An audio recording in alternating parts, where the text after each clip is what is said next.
오늘 시간에는 너는 5가지의 재물을 가지고 나오라 라는 제목으로 하나님의 말씀을 함께 살펴보기를 원합니다. 오늘은 주님께서 저와 여러분을 평안과 안식으로 인도하는 아름답고 복된 주의 날입니다. 주님의 말씀을 순종하며 하나님께 나온 여러분을 하나님께서 이 시간 복 주십니다. 그리고 여러분의 미래를 열어주십니다. 우리의 자녀들에게 기쁨과 그리고 열려진 길을 허락하십니다. 하나님의 그 믿음이 오늘 여러분의 것이 되어서 그 모든 것을 쟁취하는 귀한 시간이 되기를 축원합니다. 모처럼 서울에 사는 아들집에 어느 시골 시어머니가 올라오셨습니다. 일을 마치고 내려가게 됐는데 착한 며느리가 그 시어머니를 잘 모셔드리기 위해서 비행기를 태워 보내드리기로 했습니다.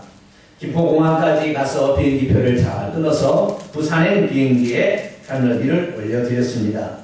할머니는 처음 탄 그 비행기이기 때문에 마냥 신기하기도 했고 그리고 좀 두렵기도 했습니다. 자리에 앉아있어 하니 웃음이 마렸습니다. 소변이 마려워서 소변을 찾아가는데 어디서 할 줄 모르겠어요. 할머니가 이리 갔다 저리 갔다 하자 스튜디오스가 할머니 어디 가세요? 이리 가세요. 해서 안내해 드렸어요. 그래서 화장실에 잘 볼일을 보고 다 나왔습니다. 그리고 자기 자리로 딱 가려고 하니까 저기에 아주 넓고 큰 자리가 많이 비어있는 거예요. 아무도 거기 안 앉고 몇 사람은 앉아있는 거 보니까 야, 저 자리가 참 좋은 자리인데 왜 저 자리를 내가 미처 몰랐나. 그리 가서 그 자리에 딱 앉았습니다. 그리고 그 자리에 앉아서 콧노래를 부릅니다. 그러자 스튜어디스가 찾아와서 할머니에게 말합니다. 할머니, 이 자리는 비싼 돈을 내야 앉을 수 있는 비즈니스석입니다. 그러니 할머니가 원래 있던 자리로 돌아가서 앉으세요. 그랬더니 할머니가 말합니다. 무슨 얘기야? 빈자리란 모름지기 먼저 앉은 사람이 임자야. 내 자리 다른 사람이 주려고 그러지? 절대 안 되지! 할머니 그게 아니라요. 할머니 표는 돈을 적게 줘서 이코노석이라는 이석에 가셔야 되고 여기 앉는 것은 돈을 많이 줘야 앉을 수 있는 비즈니스석이에요. 이게 차원이 다른 거예요. 할머니 가세요. 아니야 난 못 가. 할머니가 눈을 꽉 감아버려요. 한참 실내기를 그렇게 하고 있는데요. 이코노미석에 한 신문을 보고 있던 신사분이 있었습니다. 그 신사분이 너무 시끄러워서 고민을 하더니 신문을 접고는 할머니에게 귓속말로 뭐라고 하고 왔더니 할머니가 놀란 듯이 얼른 자기 자리로 뛰어가는 것이 아니겠어요? 그래서 스튜디오스가 참 신기하다. 어떻게 저분은 할머니를 얘기를 했을까? 그래서 궁금해서 물어봤어요. 선생님, 뭐라고 저 할머니에게 얘기를 했습니까? 그랬더니 이렇게 얘기했답니다. 할머니, 그 자리는 부산 가는 자리가 아니라 제주도 가는 자리입니다.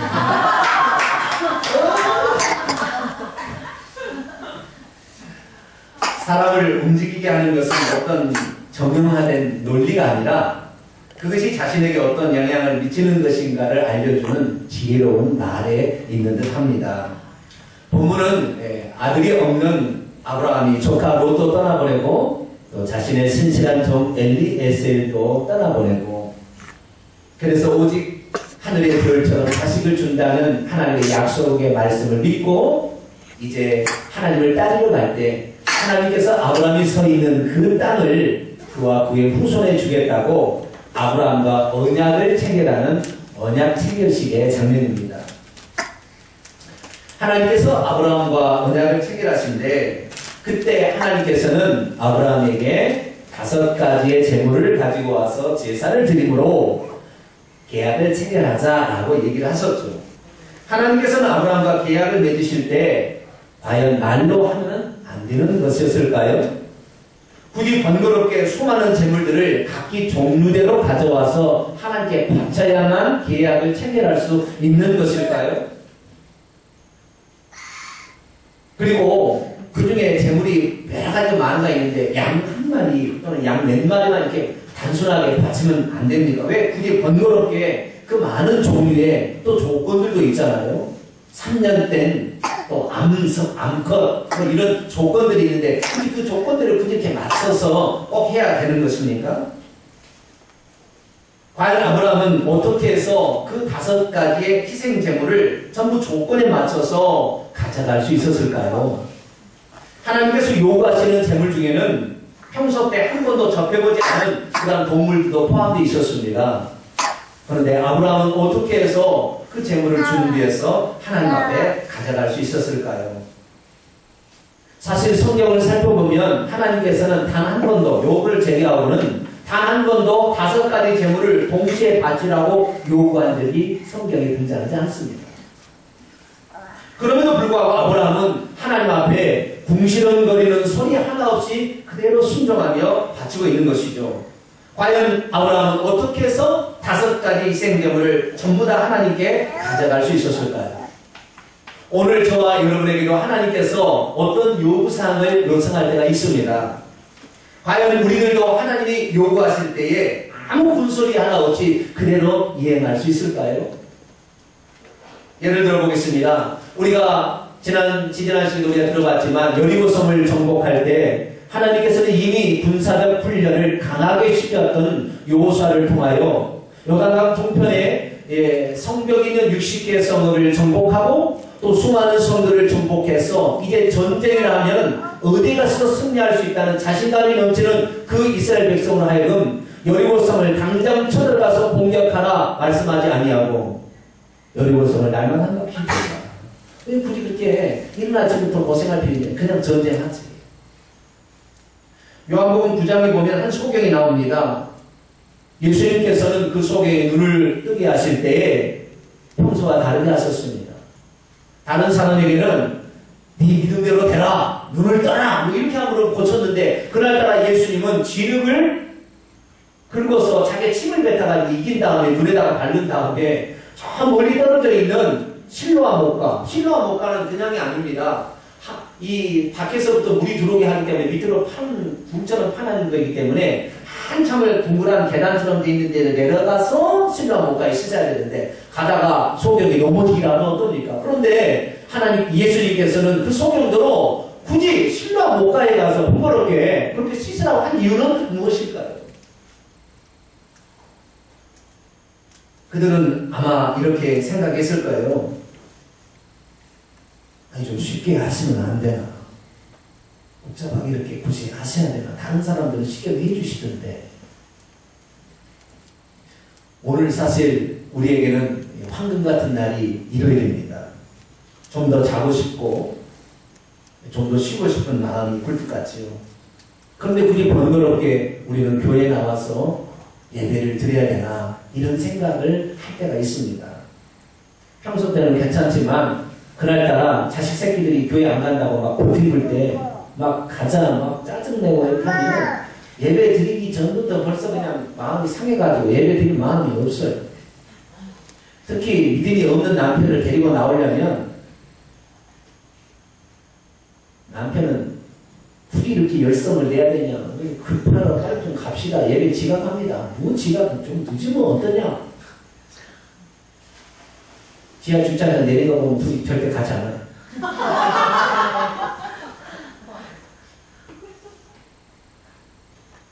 아마 속으로 이렇게 생각할 거예요. 이렇게 예배 시간에 맞춰서 지각하지 않고 그렇게 예배 드려야 하나님이 직성을 풀으시나. 그냥 쉽게 인터넷에서 예배 드리고 부자폰으로 인터넷 뱅킹 쏘고 이렇게 하면 편할 텐데.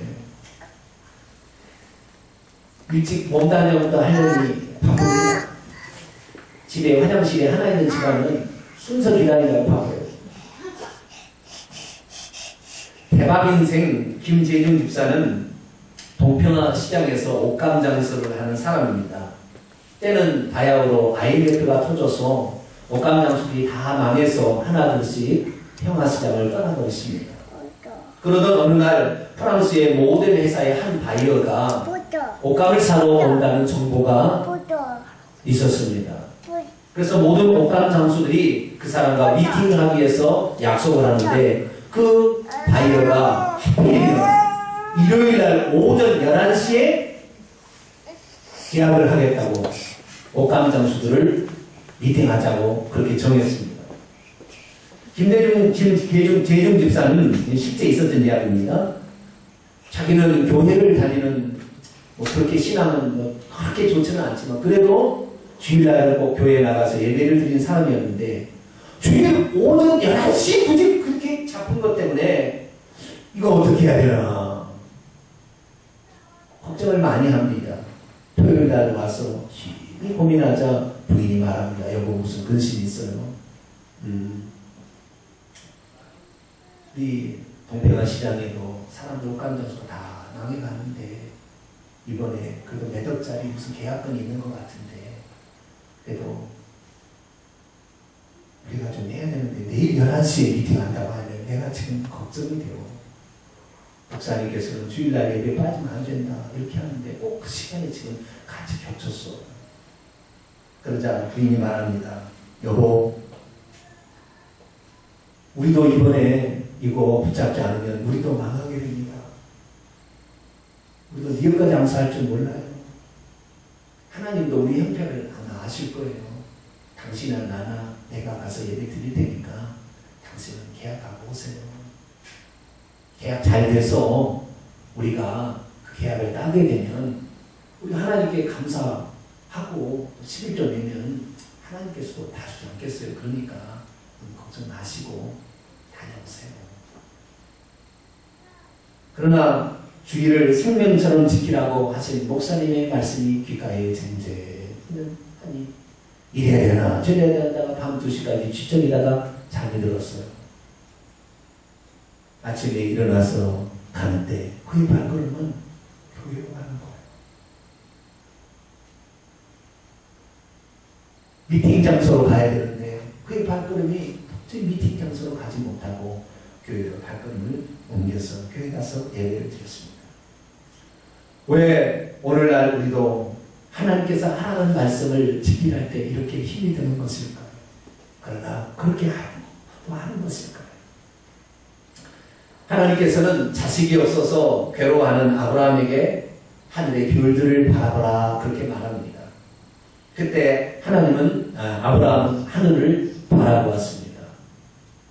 제가 지난주에 유대인의 주석서인 미드라시라는 것을 봤어요. 그랬더니 그 미드라시에는 하늘을 바라보라 했을 때 그때 아브라함이 어떻게 했는지 한 사람이 주석을 이렇게 해놓은 장면이 있더라고요. 그래서 아브라함이 하늘을 바라봤더니 하늘의 별이 한 개 떠 있더랍니다. 그래서 하나님 별이 한 개 있는데요. 그랬더니 하나님께서 말씀하시기를 저 별이 무엇인 줄 아느냐? 무엇일까요? 저 별은 너의 별이다. 그러시더래요. 그래서 다시 눈을 감고 다시 하늘을 쳐다보라 해서 눈을 감고 쳐다봤더니 이제 별이 2개 떠 있더래요. 저것이 무엇인 줄 아느냐? 잘 모르겠는데 별 2개. 그것은 너와 네 자식이다. 다시 눈을 감아서 눈을 떠보라니까 별이 3개가 떠 있어요. 뭐게요? 너와 네 자식과 네 손자다. 그래서 다시 눈을 감았다 떠나니까 이번에는 별이 12개가 떠 있더래요.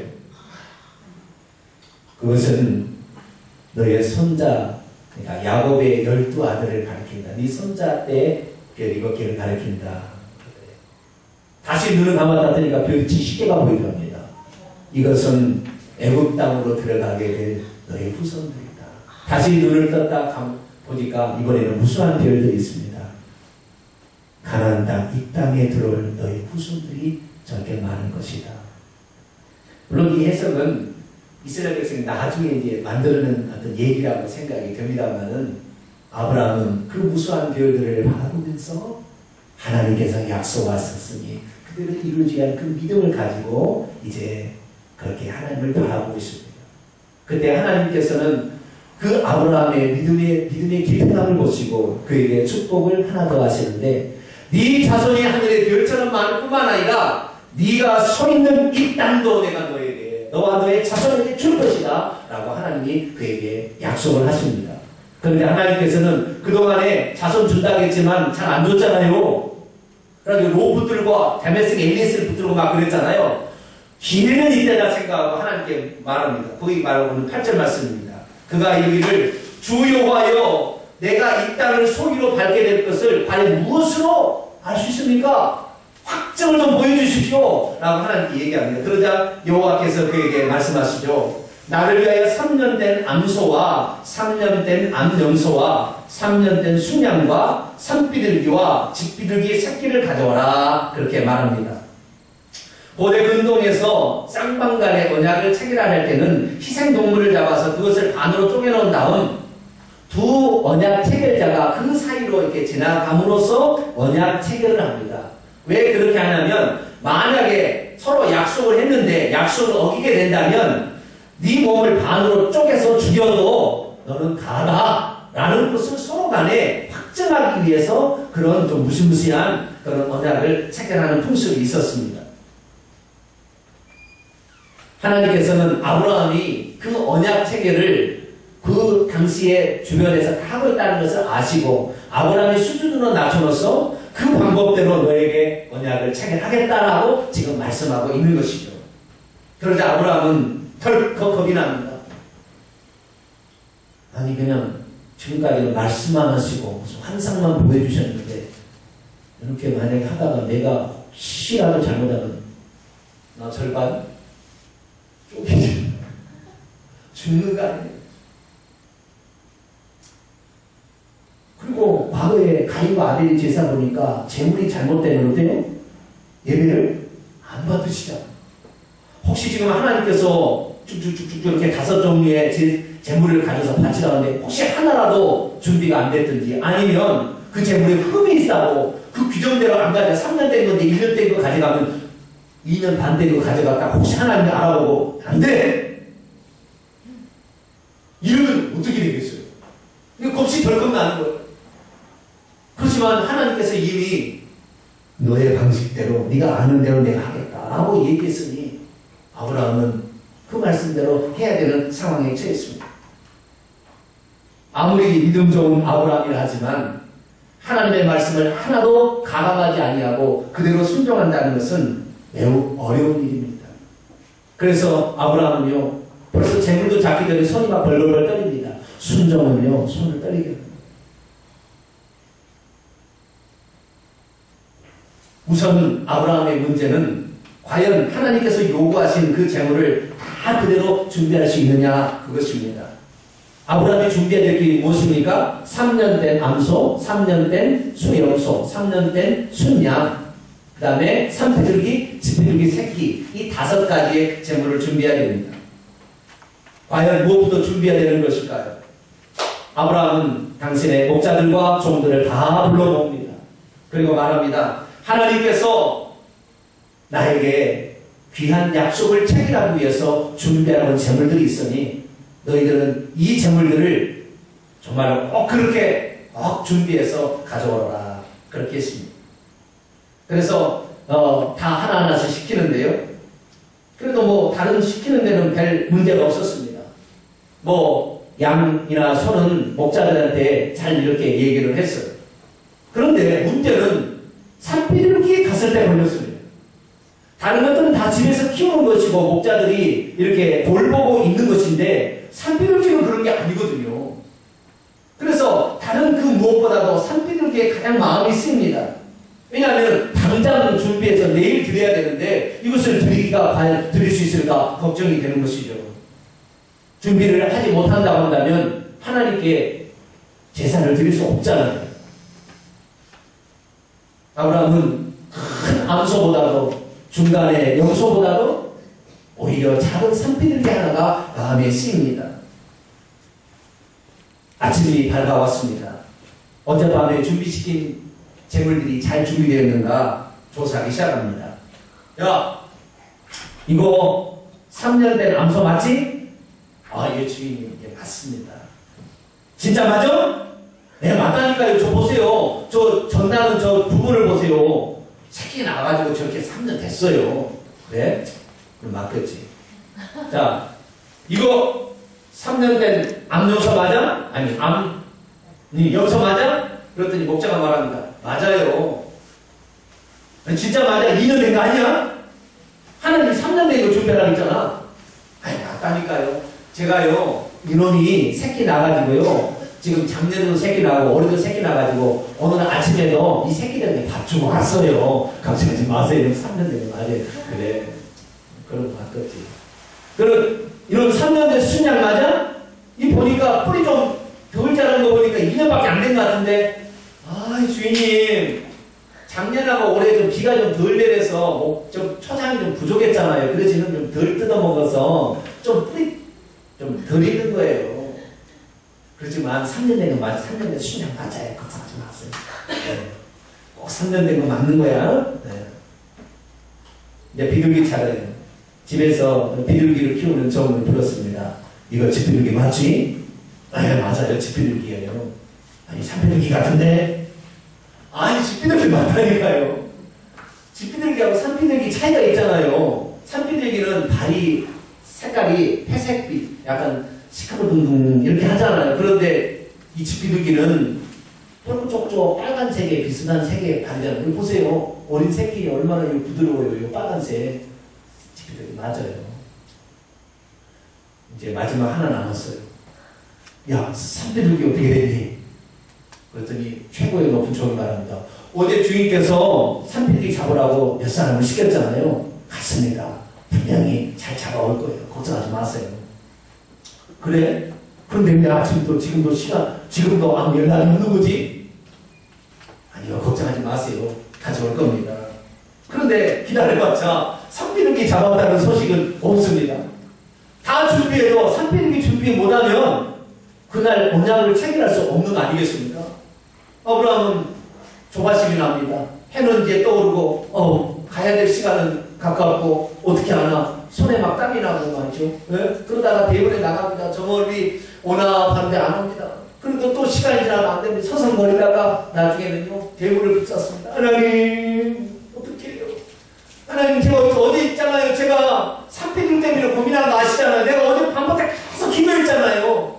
다른 것은 얼마든지 구할 수 있지만 산비둘기 구하기 어려우니까 하나님 내 종들 보내면 신적히 좀 잡게 해달라고 내가 그렇게 하나님께 기도했잖아요. 근데 하나님 이 주먹님도 지금 왜 이렇게 안 주세요?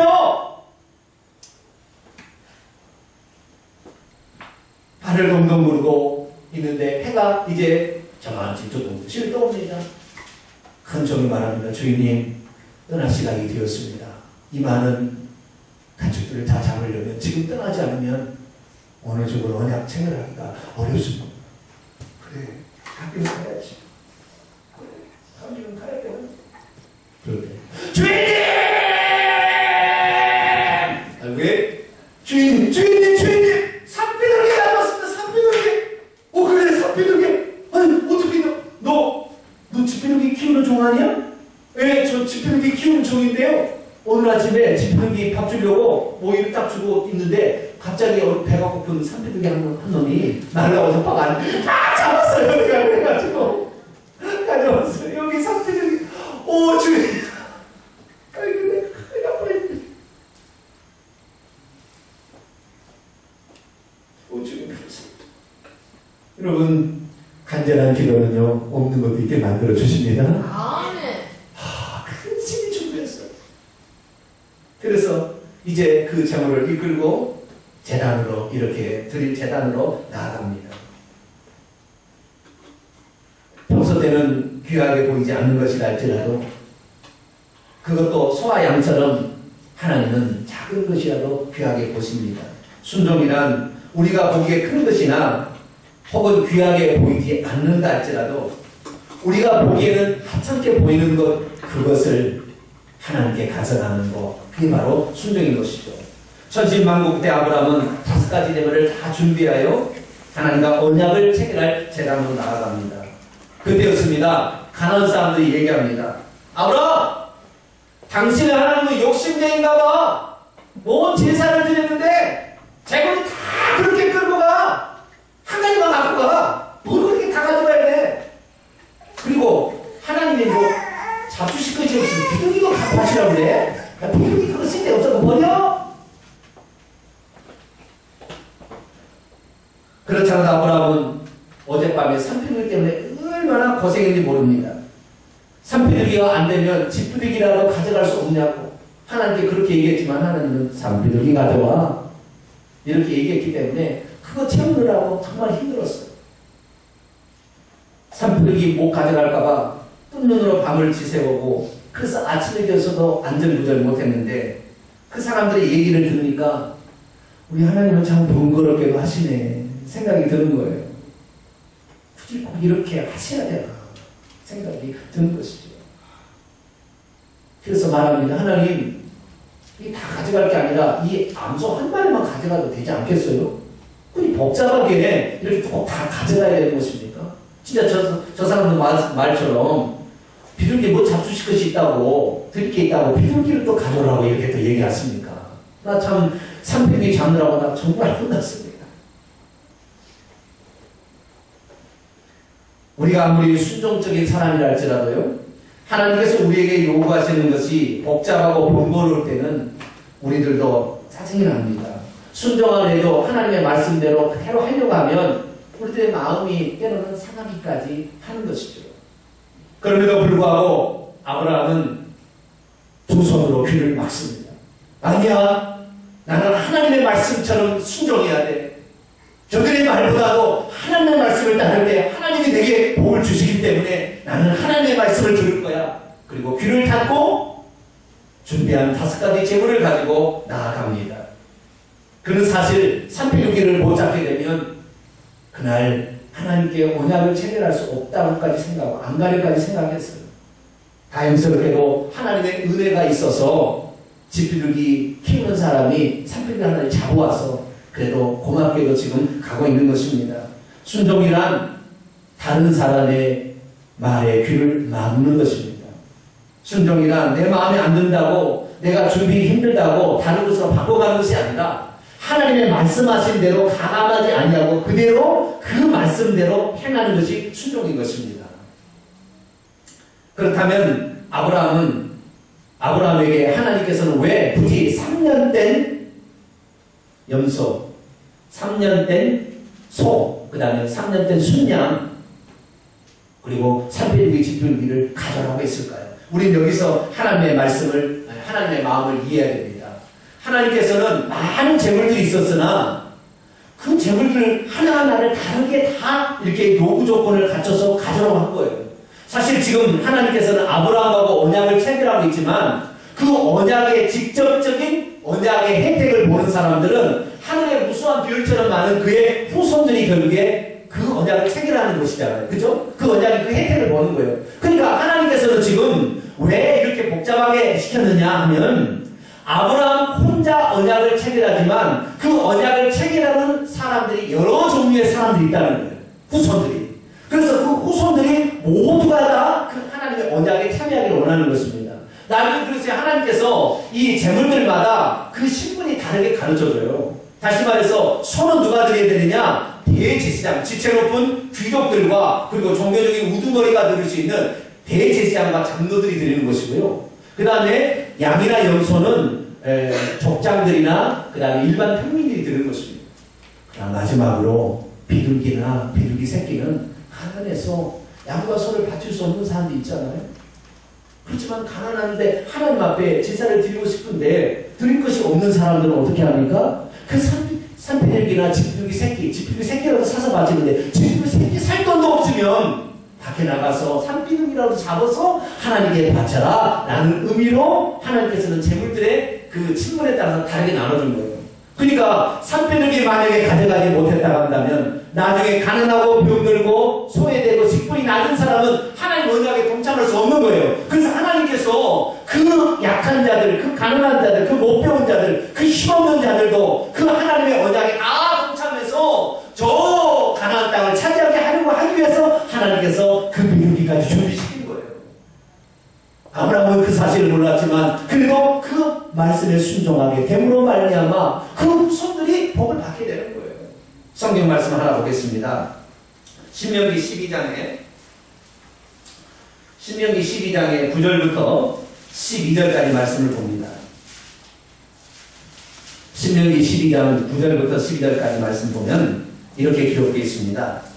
너희가 너희 하나님 여호와께서 주시는 안식과 기업에 아직은 이르지 못하였거니와 너희가 요단을 건너 너희 하나님 여호와께서 너희에게 기업으로 주시는 땅에 거주하게 될 때 또는 여호와께서 너희에게 너희 주의 모든 대적이 이기게 하시고 너희에게 안식을 주사 너희를 평안히 거주하게 하실 때에 너희는 너희 하나님 여호와께서 자기 이름을 두시려고 택하실 그곳으로 내가 명령한 것들을 모두 가지고 갈지니 곧 너희의 번제와 너희의 희생과 너희의 11조와 너희의 손의 거제와 너희가 여호와께서 원하시는 모든 아름다운 선물을 가져가되 여기 누구누구가 하냐면 너희와 너희의 아들과 딸들 그 다음에 남녀 종들 노비들과 함께 너희의 하나님 여호와 앞에 즐거워할 것이요 내 성 중에 있는 레위인도 그리할지니 레위인은 너희 중에 분깃이나 기업이 없습니다. 이 말이 무슨 말입니까? 장차 하나님께서 가나안 땅을 기업으로 주시게 될 때에 지체높고 높은 귀족들만 참여하는 것이 아니라 저 가난하고 아무것도 보잘것 없는 사람이라 할지라도 다시 말해서 그 노비, 종 어떻게 노비가 되냐면 내가 살다가요 너무 가난해서 먹을 것이 없으면 남에게 종으로 팔려가가지고 그 종 노릇을 합니다. 그래서 동족 중에는 종으로 팔려가는 사람도 있는 거예요. 남의 종 노릇을 하고 있는 사람도 있는 거예요. 뿐만 아니라 다른 나라에서 붙잡혀와서 종을 하는 사람도 있어요. 그러나 그 비록 종이라 할지라도 그들 모두가 다 하나님의 언약을 사모하고 그 약속의 땅을 원한다 한다면 누구든지 그 언약에 동참하도록 하기 위해서 하나님께서는 산패력이라도 가져와서 바치라 하고 얘기한 거예요. 그러니까 아브라함에게 하나님께서는 저 너의 후손 중에 설령 믿음이 좀 약한 자일지라도 그 사람들도 다 언약에 동참하기 위해서는 너희가 지금은 좀 번거롭고 힘들지만 이 약속의 말씀을 따라서 가져가기만 한다고 한다면 나는 너희를 통하여 너의 믿음을 통하여 너의 순종을 통하여 너의 후손에게 복을 주겠다는 하나님 마음이 거기 들어있었던 겁니다. 할렐루야. 그러니까 아브라함은요 비록 그것이 귀찮고 힘들었지만 그래도 하나님 말씀에 순종함으로 말미암아 하나님께서 그에게 복을 주시게 되는 것이죠.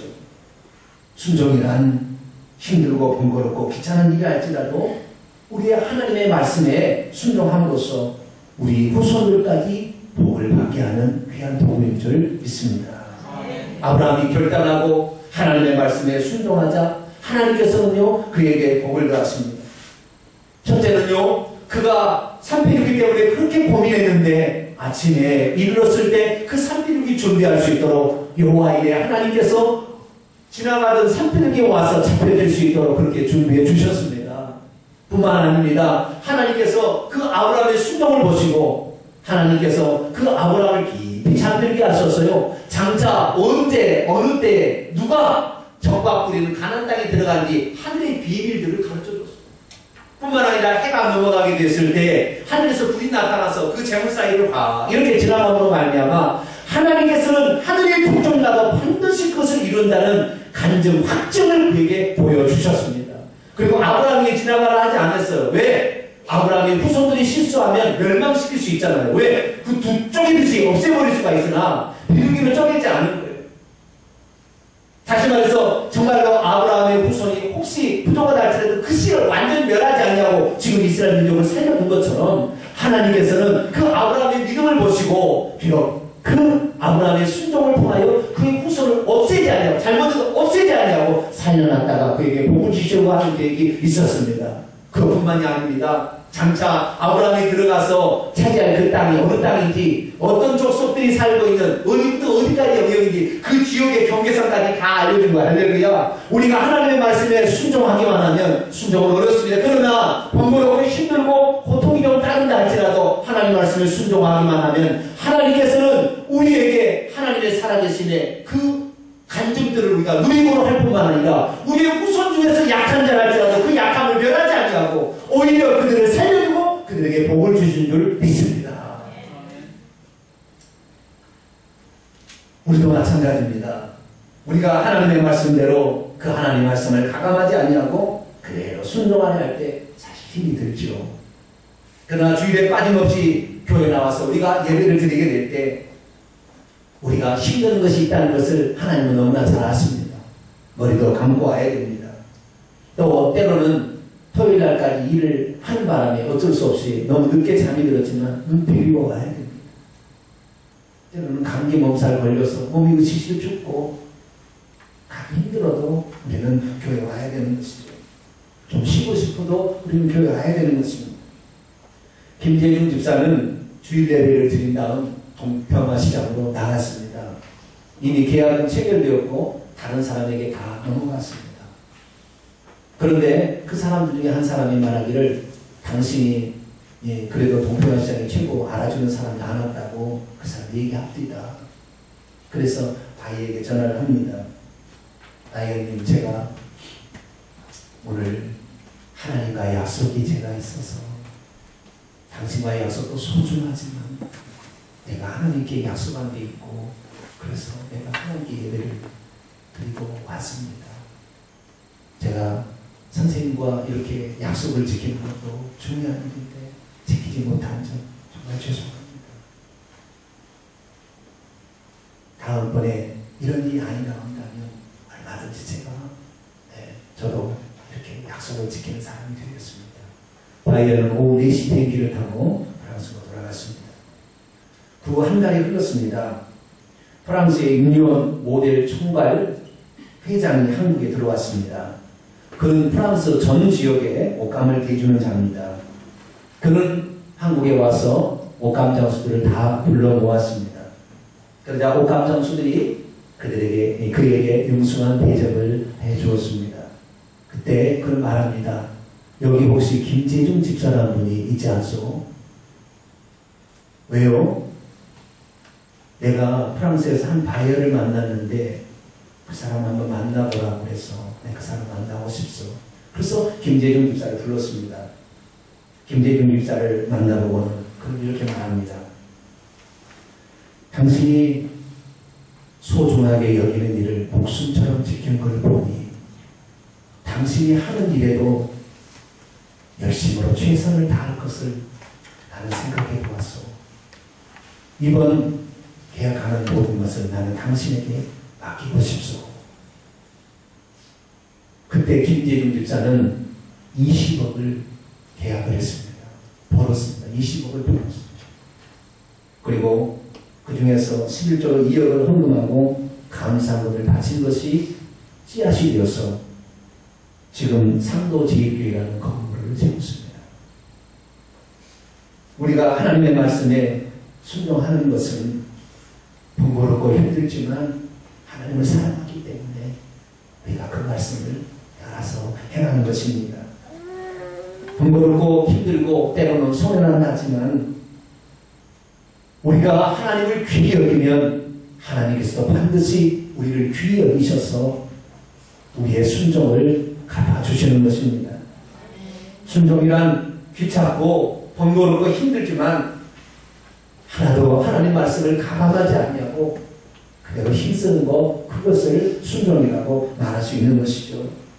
하나님은 오늘도 우리에게 이 말씀을 통하여 아브라함처럼 하나님 말씀에 순종하라고 하십니다. 하나님께서는 아브라함처럼 우리들도 그 말씀에 순종함으로 너희들도 복을 받기 원한다. 이 시간 말씀하십니다. 은혜가 풍성하신 하나님은 우리의 후손이 혹시 잘못됐지만 우리의 자그마한 순종이지만 번거롭지만 그것을 통하여 하나님은 보시고 우리의 후손이 잘되는 길을 열어주시려고 우리에게 오늘도 몇 가지를 요구하고 있는 것입니다. 힘들어도 우리가 하나님 말씀에 순종한다면 하나님께서는 여러분의 순종을 귀히 보실 줄로 믿습니다. 산비둘기 한 마리가 그처럼 중요한 일을 아브라함은 깨닫지 못했습니다. 오늘 우리가 그러나 아브라함은 그 산비둘기를 가져가기 위해서 기도하고 몸부림쳤습니다. 오늘 뭐 하나 우리가 하나님 앞에 말씀드리는 거 이렇게 귀중하고 소중한지 모르지만 우리가 그것을 알고 하나님께 우리가 헌신하고 노력하게 되면 하나님께서 없는 산비둘기도 마련해 주시고 우리의 그 순종을 통하여 미래의 모든 계획들을 보여주시는 것입니다. 우리가 하나님 앞에 예배를 드리게 될 때 하나님께서는 우리의 먼 미래가 어떤 복이 있는지를 강한 확신으로 우리에게 간증을 허락하시는 것입니다. 그리고 그것을 차지할 수 있도록 우리의 강한 믿음을 주시는 것입니다. 그리고 우리가 그것을 볼 수 있도록 우리 삶 속에서 열매를 맺게 하시는 것입니다. 오늘 그 믿음이 여러분의 것이 되기를 축원합니다. 오늘 우리는 참으로 아브라함과 같은 작은 사람들입니다. 그러나 주님의 말씀에 귀 기울일 필요가 있는 것입니다. 순종이란 그래서 우리가 결단하고 하나님 앞에 나아갈 때 하나님은 우리에게 복을 주시는 것입니다. 참된 순종이란 작은 일이라도 주님 말씀하셨다면 그대로 따르는 것이죠. 그리고 잘 따른다면 그것을 행동으로 옮기는 것입니다. 하나님 앞에 하나님 말씀대로 따라가시기 바랍니다. 여러분과 여러분의 후손에게 아름다운 유산을 물려주기를 원합니까? 그리고 여러분 세대에 평안히 이 조상에 돌아가듯이 우리의 삶이 형통하기를 원합니까? 그러시다면 하나님 말씀에 순종하시기 바랍니다. 아브라함이 만약에 그 산비둘기를 안 바치고 하나님 집비둘기 대신 가져왔습니다. 만약에 그래 당한다면 정말 극빈자 가난해서 집비둘기 새끼도 바칠 수 없는 자들, 그런 사람들은 젖과 꿀이 있는 가나안 땅을 못 차지할 뻔했습니다. 하나님이 우리에게 진짜 복을 줘야 될 그런 어렵고 힘든 시기를 겪고 이겨낼 수 있도록 하는 그것을 놓칠 뻔하는 거예요. 그러나 아브라함은 그렇게 함으로써 산비둘기라도 꼭 가져가야 되는 그런 마음으로 가져갔을 때 하나님께서는 그 아브라함의 믿음을 보시고 그의 후손을 복주셨으니 그의 씨를 다 멸해서 그루터기를 남겨둬서 오늘날처럼 이스라엘 민족이 존속하게 하셨고 아랍의 5개국 천곳을 죽이려고 해도 절대 멸하지 않는 나라로 하나님은 그 나라를 세워가고 있는 줄 믿습니다. 오늘 우리 성도들 아브라함이 한번 배워보십시다. 주의 말씀에 순종이 되십시오. 그래서 하나님의 축복을 거머쥘 수 있는 모든 성도가 되기를 축원합니다. 기도하겠습니다. 거룩하신 아버지 하나님, 순종은 우리와 우리의 후손을 잘되게 하는 대단한 통로였습니다. 때로는 우리가 번거롭고 힘들어서 안 하고 싶고 하기 싫을 때도 있었지만 그러나 하나님의 말씀에 늘 뜻이 있고 하나님의 말씀에는 생각이 있으시기에 우리가 그 말씀 따라 오늘까지 왔습니다. 우리의 아브라함처럼 작은 것이지만 우리 눈에 보기에는 암소와 같이 큰 건 아니다 할지라도 작은 것이지만 그 작은 것을 순종할 때 정말 작고 미약한 자들이 복을 받을 수 있었던 것처럼 우리들도 작은 것이나마 순종하며 가게 하여 주옵소서. 주님을 지키기 위해서 오늘도 눈 비비며 나온 우리 성도들을 복주셔서 주님을 사랑함으로 그 사랑을 보여주는 우리 성도들에게 한없는 복을 허락하시기를 원합니다. 오늘 이 시간에 그 복을 우리에게 주신 줄로 믿습니다. 이미 받은 줄로 믿습니다. 이것을 우리의 마음에 인쳐서 영원히 우리의 것과 우리 후손이 되도록 주여 우리들을 붙들어 주시옵소서. 우리 주 예수 그리스도의 이름으로 기도하옵나이다. 아멘.